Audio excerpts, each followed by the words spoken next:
ايه يا بنتي التأخير ده كله؟ احنا كنا خايفين الأذان يأذن وما تكونيش بصلتي. لا اتأخر ازاي؟ انا كل ده كنت عمالة الف قد كده عشان كنت عايزة اجيب لكم كنافة بالمانجا. كنافة؟ طب كنت تسأليني. انتي بعد التأخير ده كله عمالة تلفلنا على كنافة؟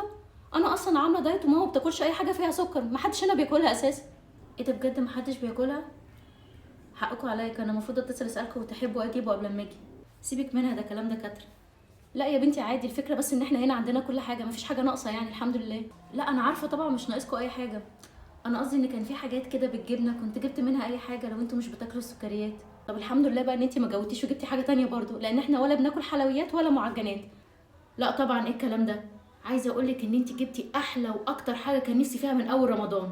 ورايك ان انا هبتدي بيها على الفطار قبل ما اكل اي حاجه. وتسلم ايدك يا حبيبتي، تعبتي وكلفتي نفسك.